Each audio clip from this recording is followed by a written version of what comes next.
Bonjour Numa Rango.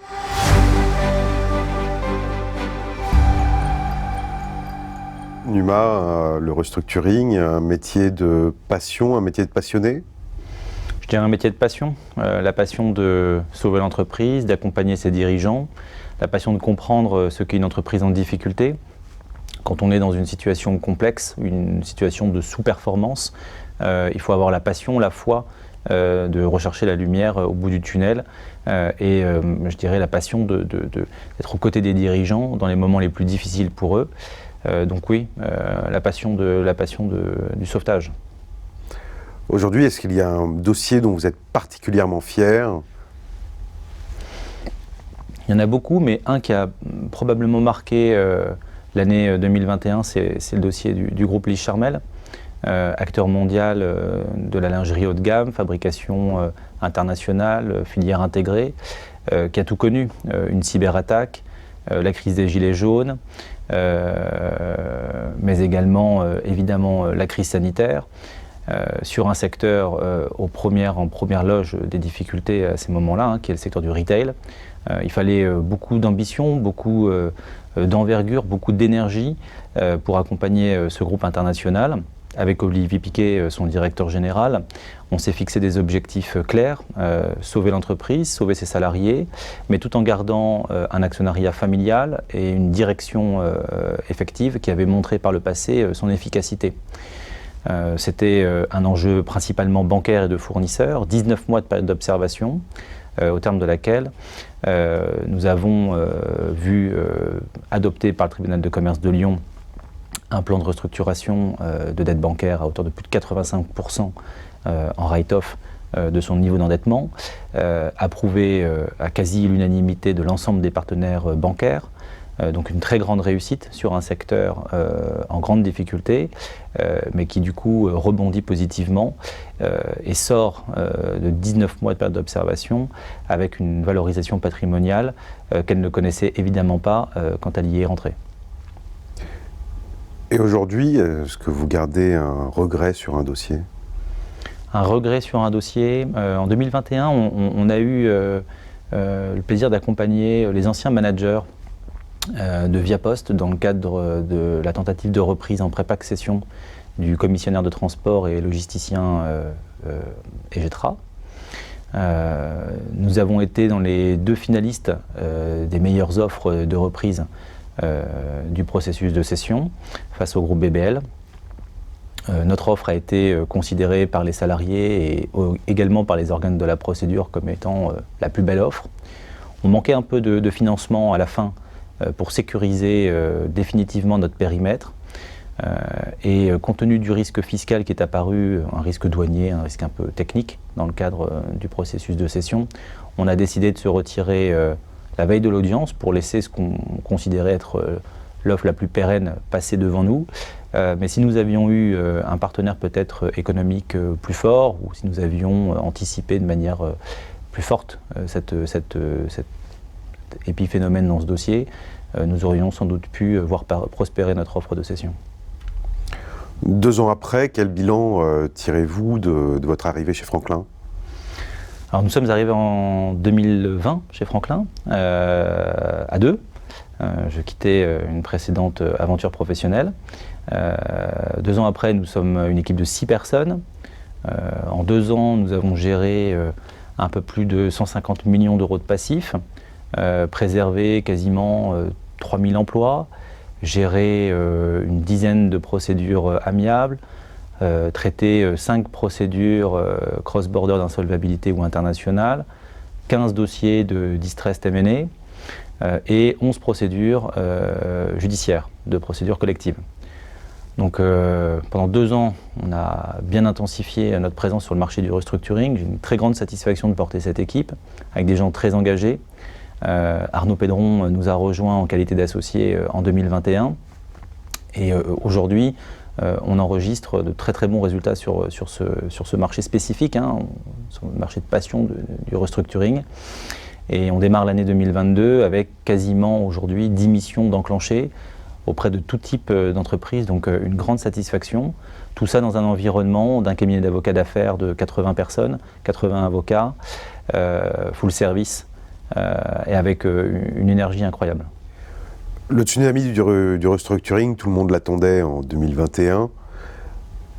Il n'a pas eu lieu. Quelle est votre vision pour 2022 ?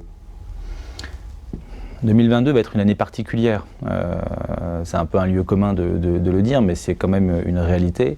On succède les crises. Les crises se succèdent les unes après les autres. On est dans une crise actuelle qui touche principalement les entreprises de l'industrie, de l'agroalimentaire. Deux facteurs, accroissement de augmentation du prix des matières premières, qui est un facteur nouveau et très fort depuis janvier 2022, dans un contexte de crise politique européenne. Donc, a fortiori, un impact peut-être plus rapide sur les difficultés des entreprises, et donc la nécessité d'anticiper peut-être encore de manière plus intensifiée les difficultés des entreprises. On le voit, on a de plus en plus de dossiers qui arrivent sur des prises de conscience très claires. On est à 1 an ou 2 ans du mur de la dette dans certaines entreprises, mais leurs difficultés sont accélérées ou anticipées de manière très forte, parce qu'elles savent qu'aujourd'hui, elles ont une augmentation notamment dans leur BFR d'un certain nombre de points de charge, l'énergie notamment, qui est un vrai sujet. Ce qui nous amène du coup à ouvrir aussi des dossiers un peu atypiques. Dans ce contexte classique de l'insolvabilité ou du traitement anticipé des difficultés, nous avons recours à des médiations collectives pour le compte de plusieurs opérateurs de marché, vers Engie par exemple, ou vers tel ou tel opérateur de marché, que nous traitons avec la médiation des entreprises. Et puis nous opérons aussi des médiations de filières de métiers. Nous représentons une filière de métier sur un enjeu spécifique. Donc l'univers est en train de l'anticipation des difficultés est en train d'évoluer, de se transformer, et avec une vraie prise de conscience encore plus forte aujourd'hui des dirigeants sur la nécessité d'anticiper les difficultés des entreprises. Donc on arrive un peu à la fin du quoi qu'il en coûte, quoi qu'on en dise, c'est la réalité, avec le mur de la dette qui arrive en juin pour beaucoup d'entreprises, et donc un contexte qui est globalement perturbé. Donc probablement beaucoup plus encore de procédures amiables qu'en 2020 et 2021, mais aussi sans doute des redressements judiciaires ou des procédures de sauvegarde beaucoup plus rapides, beaucoup plus fortes, pour tirer tous les effets de levier qu'on connaît de ces procédures. L'avocat est là pour rassurer le dirigeant ou pour l'accompagner, ou les deux ? Moi, ma mission, je la considère comme étant un partenaire stratégique, c'est-à-dire que je ne rentre pas par la technique, je rentre d'abord par quelle stratégie nous voulons mettre en place face à une difficulté X ou Y. C'est toujours mon prisme de lecture quand je rentre dans un dossier. Avec le dirigeant ou avec le comité de management, quelle stratégie on va mettre en place. Donc je me positionne comme un membre de la gouvernance de l'entreprise, et ensuite on met la technique au service de cette stratégie. En tout cas dans mon approche, jamais l'inverse, sauf situation particulière où on va traiter évidemment par un effet technique tout de suite une difficulté. Donc l'avocat pour moi c'est le partenaire stratégique, il est embarqué dans l'aventure de l'entreprise, dans ses difficultés, et il n'est pas un technicien assis à côté, ni une caution technique assise à côté du dirigeant. Il est embarqué, c'est un duo avocat-entreprise. La transposition de la directive européenne, réel impact pour les dirigeants ? Oui, probablement que ça aura des impacts, notamment sur la politique que les créanciers vont mener dans leur relation avec l'entreprise, et a fortiori encore plus aujourd'hui dans un contexte où on voit bien que la position des créanciers est de chercher un régime de sûreté, un régime de garantie toujours plus accru. Donc il faudra se méfier évidemment de la transposition de cette directive dans les habitudes des créanciers face aux dirigeants. Moi en tout cas ce sera mon prisme forcément de lecture. Je suis très orienté défense de l'actionnaire, défense du dirigeant. Donc j'aurai à cœur de m'assurer que cette transposition de directive ne vienne pas non plus pour autant transformer un écosystème d'État, un écosystème d'habitude dans lequel notre système a été fondé. Voilà. Donc ça, il faut être très précautionneux aussi de ça, de faire attention que la transposition d'une directive ne vienne pas pour autant perturber un contexte économique sur lequel ont été bâtis des modèles économiques depuis plus de 10 ans. Il faudra être précautionneux de cela, mais évidemment que ça aura des impacts. Le dirigeant doit diriger, le créancier veut être remboursé, le débiteur ne parvient pas à le faire. Comment on fait pour aligner les intérêts ?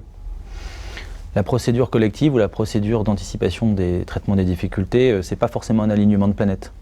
Moi, je n'ai pas peur de dire qu'il faut de temps en temps utiliser nos leviers techniques pour que le dirigeant reprenne le contrôle de sa société. Reprendre le contrôle de sa société, eh bien, c'est aussi de temps en temps appuyer sur le bouton reset auprès de ses partenaires. On est dans un contexte économique qui n'est pas amical. Donc il ne faut pas se tromper de combat. Chacun est dans son rôle. Et moi, je défends le fait que l'entreprise, elle doit survivre systématiquement à ses difficultés quand ses fondamentaux sont là. Et si ça passe par perdre des partenaires bancaires dans un processus législatif, réglementaire, eh bien, il faut le faire. Mais c'est aussi, de temps en temps, utiliser des processus, des mécaniques de transformation de ses propres créances pour en faire des partenariats. C'est ce qu'on fait souvent dans des dossiers. Aujourd'hui, la complexité des dossiers fait qu'on doit avoir des approches mixtes. On va perdre des partenaires bancaires, on va perdre des créanciers fournisseurs, et puis certains vont voir que les fondamentaux sont là et vont vouloir renforcer leur présence à nos côtés. Et c'est à ce moment-là où il faut trouver des solutions de conversion. Aujourd'hui, on travaille beaucoup sur ces sujets-là, comment j'adhère, comment je fais intégrer, comment j'intègre un de mes créanciers historiques ou un de mes banquiers à mon capital pour les 15 prochaines années, quitte à en perdre peut-être 2 ou 3 sur le chemin, mais l'alignement de planète à 100%, j'ai rarement vu. La procédure collective permet-elle de revaloriser une entreprise ? C'est une bonne question parce que c'est un débat que j'ai souvent avec les chefs d'entreprise qui sont un peu réticents à partir en redressement judiciaire ou en procédure de sauvegarde, sans forcément rentrer dans les détails, mais c'est un vrai débat. Moi, je crois fort dans la revalorisation patrimoniale par l'effet du redressement judiciaire. On a des entreprises qui, quand elles se présentent devant le tribunal de commerce, valent moins 30, moins 40, moins 50 millions. Et par l'effet du travail que l'on peut opérer pendant la période d'observation, c'est un bon moment pour pas uniquement traiter le passif, mais pour aussi traiter les fondamentaux de l'entreprise. C'est souvent pendant cette période-là que l'entreprise se remet aussi elle-même en question, en collaboration avec ses syndicats, ses représentants du personnel, ses collaborateurs, ses fournisseurs, ses clients. Et on voit des plans de transformation en période d'observation, avec en plus tout le cadre législatif pour en faire un effet de levier. Donc, on peut passer X mois en période d'observation, restructurer l'entreprise, restructurer son passif, se repositionner sur son marché, sortir du redressement judiciaire et valoir plus 50 millions alors qu'on en valait moins 50 millions à l'entrée en redressement judiciaire. Donc oui, le redressement judiciaire n'est pas qu'un outil de traitement de son passif, c'est aussi un outil de revalorisation patrimoniale. Et pour les entreprises familiales, mais pas que, il faut faire cette pédagogie, il faut expliquer techniquement pourquoi. C'est souvent beaucoup de pédagogie en amont, mais en aval, ça peut être une très grande réussite pour le dirigeant.